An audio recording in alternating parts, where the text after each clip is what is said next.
He's our buddy. He's had a few soda pops this morning. He just wants to call. Fair enough. Yeah. One thing that I thought also that was very telling was the lack of our local media coverage of this. Isn't that Not something? one single news station. They'll talk about Bristol Palin's pregnancy. They'll talk about Sarah Palin's shirts and her skirts and her clothing. They'll talk about all these other Levi Johnson things, but they won't cover this. And I thought that was pretty amazing. Yeah, because listen, we got to take care of the important swine headlines. flu. The swine flu hitting. Oh, I'm sorry. Hold on a second.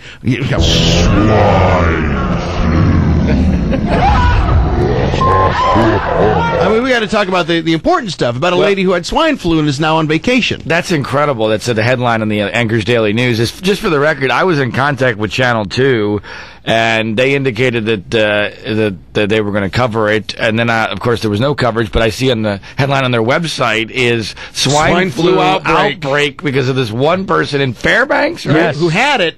And no longer has it. No. And is now on vacation. That's really remarkable. And that's huge headline news, but a documentary telling the truth about their governor, who was a national news story, that where we have, 600 people in Anchorage watching this film, is not worth anything. That's amazing. I did do a 7-minute interview on Channel 13 in the 5 o'clock news yesterday, which, by the way, was an incredibly fair interview, and I commend them for doing that.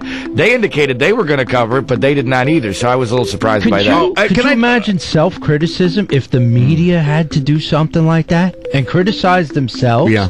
And look at themselves in the mirror and say, you know what it is, journalists? They know that I'm right. They know I'm right, and that's part of why they completely ignore it. If they thought I was wrong, they would attack me. I want to say, for the record, because I got an idea of an article that's going to be written about something that went down last night. The editor of the Anchorage Press was down there. And apparently he had talked with you before, and he had issues with you before. He kind of gave me an idea that he wasn't a really big fan of yours. But I got that impression. Right, but he was going to come down there. Yeah. All right, so he's going to lie, I guarantee. Well, what happened, this was kind of funny. I didn't know it was him, because I only recognize him through his Facebook picture where he's got his mirrored sunglasses on. I know who he is, and he's always when he showed up, I thought he was an insane person. Right. He started talking really loudly. Right. John! Right. John! Right. And you could tell, and before I knew who he was. Bringing the attention right off the bat. Todd comes over to me, and I said, well, we got a troublemaker. And I said, this guy standing right there with his hat on backwards, he's a troublemaker. I can tell it just by the way he's acting and the way he's trying to get into John's face.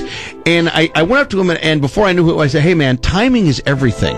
He's busy. Give him a minute to get. I mean, this is when you were just getting things set up. Right. The lobby was full of people. Right. They didn't know exactly where to set up for the money and who had been on the internet. It was hectic. Right. It was chaotic, and he wanted to have like a sit down with you and talk about issues. And you're like, hey, I'm busy right now. I'm happy to talk to anybody. Right. I mean, I talk to anybody regardless. Right. It's like, give me a minute. Well, he's got his arms folded, and there's a guy videotaping it all. Right. Which automatically red flags go up for me. It's like, wait a second, you can't be in here videotaping unless you're going to get. You know how it is in the movie business. You got to get waivers from everybody. So the management of the theater said, hey, you got to turn that off. You can't be videotaping in here. Which, by the way, for the record, I had nothing to do with. Right. And let's just say, because I have a feeling. Oh, I'm sure he's going to lie about it and say I kicked him out. Right. Oh, absolutely. Right, because I talked with him afterwards out in the parking lot, and he said, you know what's really funny is this guy created a disturbance when Katie Couric was getting an award, and he ended up getting booted out when she was going to get some Lifetime Journalism award, and you got arrested. Right. Right? He said, that's okay, but he has me. That is a hilarious attempt at a parallel, but there's no parallel. But that's that's the article. So just for the record, did you have him removed? In fact, when I was told he was removed, I said I didn't want him removed. That was my first reaction. The movie people came to me.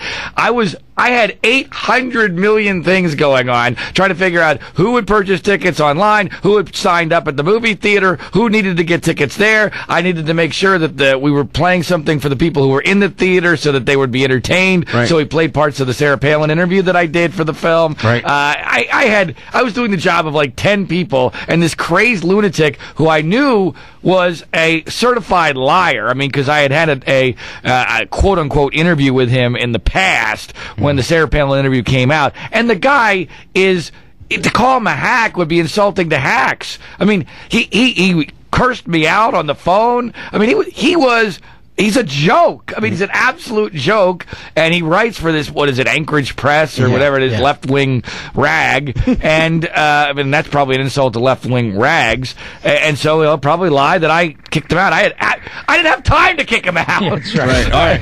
Just for the record, because I have a feeling I know the story that's going to... Well, when it comes out, I hope you'll call him on it. Okay. Well, listen, we got to take a quick break. It's 7:45 in the morning. You need to give me some DVDs because I know we're gonna sell all those really quickly. And we gotta let you go get some sleep. When do you fly out of here?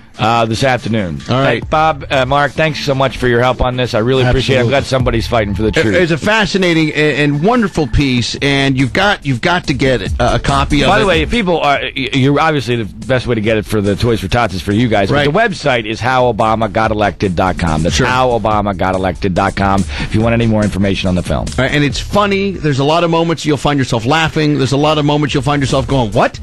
What? Did that just happen?" I got to watch it again because I know there's a lot of stuff. I'd have to rewind it and go, "Wait a minute, did they just say what I think they said?" That's why you got to get the DVD. All right, thank you so much. Thank you guys. For fighting for our governor. And you know what? It wasn't about Sarah Palin. It wasn't about Barack Obama. It was about the media. It was about if you allow them to get away with this, how far can they go? How far will they go? Think about that for a second. It's pretty scary stuff. That is frightening. All right, we'll take a break. News, sports, and weather next.